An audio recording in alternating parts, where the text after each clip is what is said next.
At number 1, Ohio State will stay there as they get a very nice win over Washington. And keep in mind that game, a lot of people thought the Huskies were basically going to keep it really close, maybe even get an upset win, but Ohio State pulls away late with touchdowns. They were focused there and stay undefeated. I have them at 1. Number 2, Oregon right behind them. They slide up a spot after last week. And guys, going into probably what's the toughest road game of the entire year, the whiteout game at Penn State, they were not distracted, not phased. They hang on despite the late comeback by Penn State and are able to win there in College Station. So a very nice win and just impressive. They really didn't make any big mistakes. There weren't a ton of false starts. There weren't a lot of shooting themselves in the foot, and Oregon definitely can win the national title. Up 6 spots is Alabama, and the Crimson Tide win at Georgia in a very hostile environment there, but they have bounced back completely from that loss against Florida State, which was a team that a lot of people had rated too high, in my opinion, just off of that win against the Tide in week 1. But you got to be careful there in week 1. A lot of the results don't hold throughout the rest of the season, and you've also got to be careful overreacting to just 1 week. So I think Alabama, as I predicted for the year, a national title contender there at 3. Miami gets the bye week, and they're up a spot for me as the 4 team because Penn State, who's right behind them, drops 3 spots for losing against Oregon. Look, guys, we are still knitting hairs here with these teams. I mean, Penn State, this game, and same with the Bama game, really, it's like 1 or 2 plays decides the entire thing. So I'm not dropping Penn State that many spots for losing against Oregon. They can also still win the Natty. Mississippi up a spot after the win against LSU. You might argue they should be up further, but again, LSU I did already have dropping in the ratings over the last few weeks, and they're down all the way later on in these ratings. Georgia at 7, who's down 3. Like the game against Oregon and Penn State, they were a few plays away from potentially winning that one too, and they played very well still in the loss. I'll keep them at 7. And Notre Dame, this is the way you jump up to me big in the ratings. They're up 7 spots from last week because they dominate Arkansas on the road. They got the coach fired too, and they've now won a few in a row. They've got some momentum going for them, and the Irish looking great. And I had them as kind of one of the about top 10 teams coming into the year. I thought that's where they would hold, and that's where they seem to be trending as we get later on into the season. Don't give up on the Irish just because of the first 2 losses to good teams. Texas at 9, they are down 3 spots, and they will drop a little bit to me. Texas A&M down a spot as well, and the Aggies looked very good there against Auburn, and that's a team we'll talk about later on, Auburn, but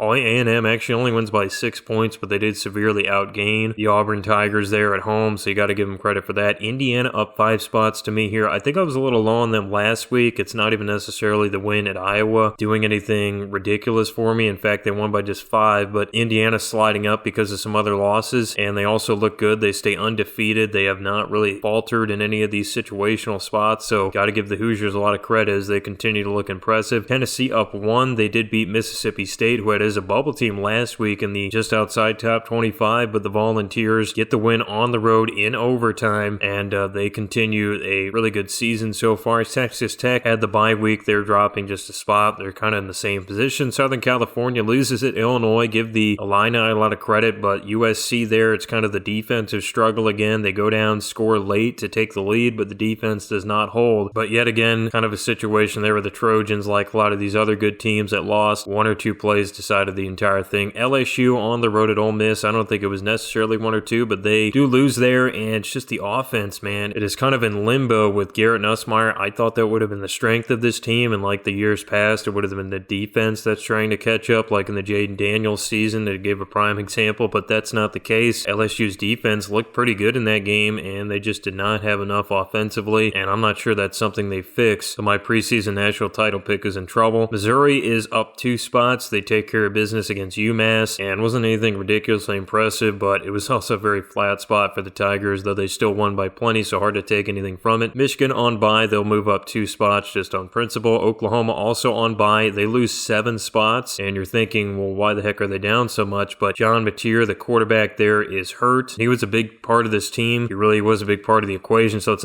not actually fair that Oklahoma have to slide them back like this. It's nobody's fault, but they are going to drop 7 because I think they're a much different team now that they lose Mateer, and you think, is it that much of a slide? But remember, just as a good example, Syracuse, they lost their big starting quarterback, and they lost 38-3 against Duke, and that really, they were actually a 5-point dog, in which people thought was ridiculous. They ended up losing by 35 at home, so quarterback definitely matters, and Oklahoma slides because of that injury. Utah was not rated last week, but they dominate at West Virginia all the way across the country, and just a nice win for the Utes, as I had as a bubble team last week. They did get beat badly by Texas Tech, but that bounce back gives me a lot of confidence for them. They're back in it, and they also jumped Vanderbilt, who's up 2 spots, who's been one of the best offensive teams in the country, and they put up quite a few points this past week. They're actually one of the leaders in yards per play. They got a big test in Bama coming up. Brigham Young up 3 spots, and they took care of business at Colorado. A field goal win. Definitely a game a lot of teams in a similar spot could drop, but they survive. And Illinois back up there. They were not rated last week, but they do beat USC, and actually still have USC in front of them because of the fact that I think Southern California is still the better team. And this is something I just want to point out I don't do for my top 25 all the time, is necessarily jump a team above another because they beat them. If I truly believe that they're not the better team in most times, like, you got to keep in mind, if Southern California was hosting that game, those few plays might have swung their way, especially if you give or take a field goal for home field advantage. And I think on a neutral site,